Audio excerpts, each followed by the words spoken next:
Aujourd'hui, réparation, on change les fonds de poche d'un pantalon coupe type jeans avec qui a des rivets. Ça fait que je vous passe la vidéo. Ce pantalon-là, super beau, il a l'air en parfait état, à part une chose. Les poches. Youhou! Les deux sont en cet état.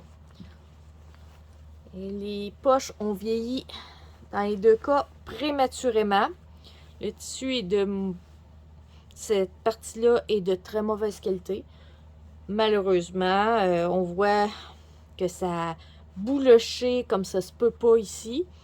Et pourtant, le reste est nickel. Ça fait qu'on va essayer d'arranger ça pour remettre ce pantalon, les fonds de poche en bon état.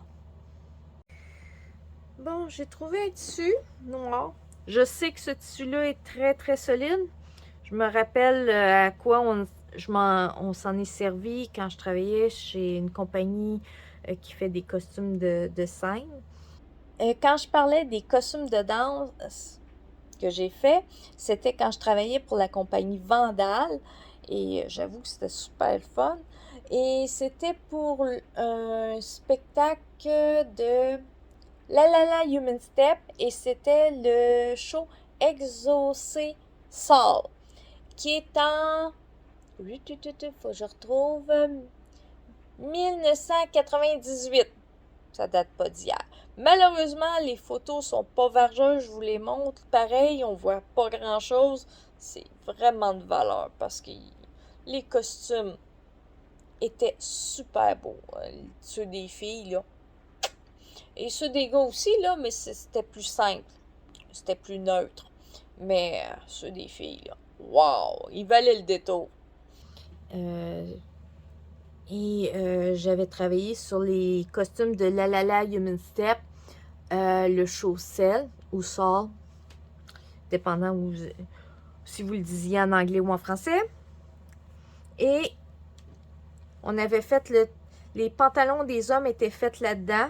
Et je peux vous dire, on avait fait le test du papier sablé dessus pour voir combien de coups de papier sablé ça prenait pour le maganer.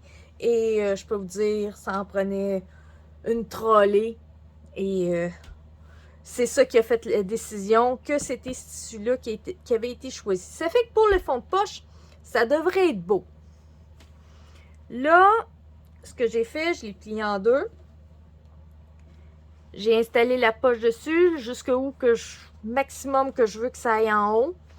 Comme vous voyez, l'intérieur de la poche, je le mets le plus haut.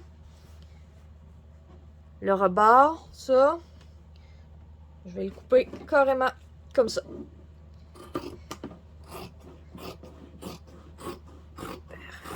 Parfait.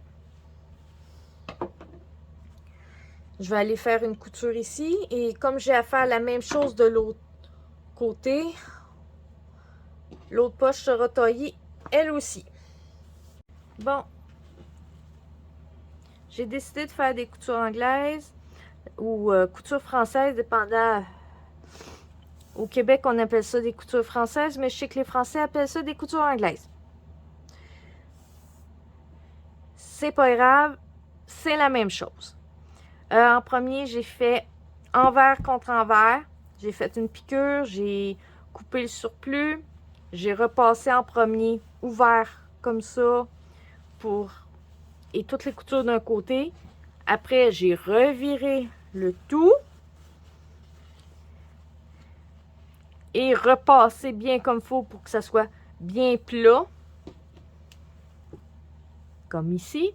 Et j'ai fait une couture sur le bord, ici, qui fait que tout le tissu, c'est beau extérieur et c'est beau intérieur aussi.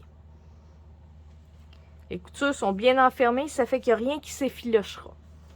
Dans la barre en bas, je vais mettre un tuto, s'il existe encore,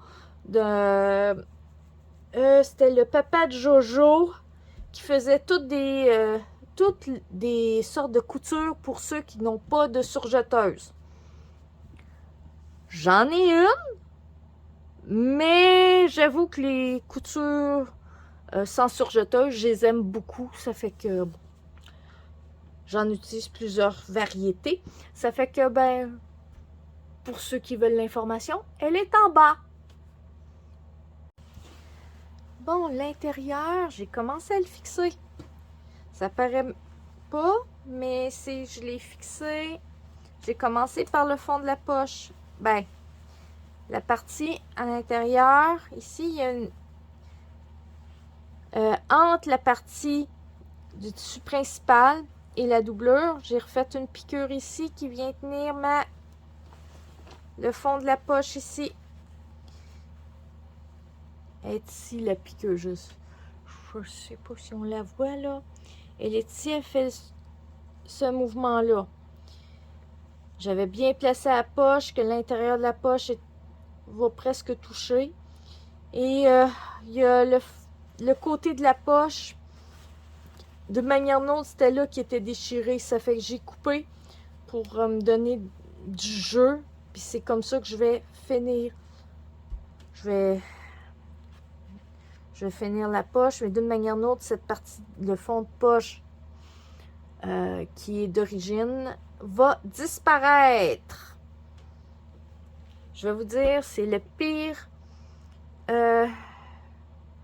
Comme fond de poche déchiré, c'est le pire endroit où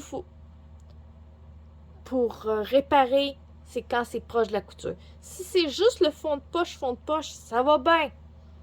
Mais proche de la couture, c'est un enfer.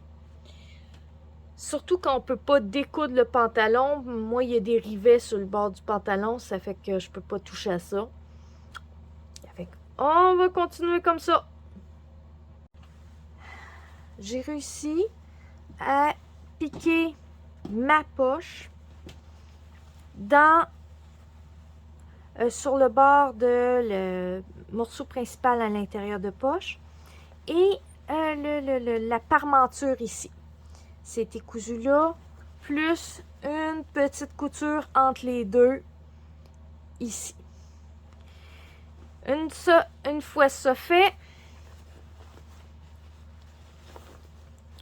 j'ai fait disparaître l'intérieur de poche en laissant à peu près un 3 cm, un peu plus qu'un pouce, à peu près. Et là, je vais piquer tout le tour un zigzag sur le bord pour pas que ça s'effiloche. Et ça devrait être pas si pire. En dessous ici, il y avait trop de tissu. C'était ça. Et bon, comme le devant de la poche, je peux vous montrer. Le devant de la poche ici, il est là. Et ça venait à peu près ici. Il fallait enlever le surplus de tissu à l'intérieur là. On va rentrer.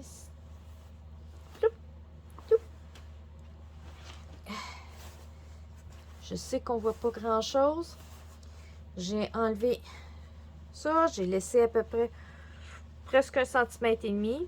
Je vais le plier et faire un petit zigzag tout le bord là. Comme ça, ça ne s'effilochera pas. Et ça sera une quand même pas si pire finition. Et je sais pas si on voit ici là. Le zigzag pour tenir l'ancien fond de poche pour pas qu'il s'effiloche trop. Que ce soit en dessous ou au-dessus, j'ai coupé le surplus, j'ai plié, je pense qu'on voit, puis j'ai fait un zigzag. Comme ça devrait pas s'effilocher. J'ai oublié de vous montrer. En dessous, comme le dessus est ici. Ici, ça vient, il y a une couture. Puis mon dessous est ici, mais il s'en va à l'intérieur. J'ai fait un cran coupé jusqu'à l'intersection ici. Et j'ai transféré mon tissu ici pour pouvoir l'avoir de ce côté-là de la couture au complet. Oui, ça fait une petite faiblesse à cet endroit-là, mais à l'heure qui est rendue, qui est 10h30, le soir, je suis fatiguée. J'avoue que c'était la seule solution que j'ai eue. Et sur le bord, j'ai cousu en premier zigzag. Et là, je vais fixer le rebord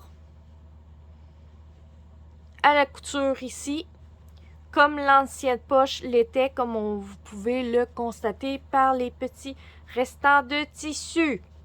Je vais en premier le fixer sur le bord de la couture et je vais refaire une piqûre. Si vous voyez, il y a une piqûre jusqu'ici. Je vais aller repiquer dedans pour que la poche soit bien fixée à la bonne place. Et cette poche sera terminée. Il me restera à finir la deuxième, qui est commencée mais pas finie. Yeah! Si vous avez aimé la vidéo, mettez un pouce en l'air, abonnez-vous si ce n'est pas déjà fait et mettez des commentaires, ça va me faire plaisir d'y répondre. À la prochaine!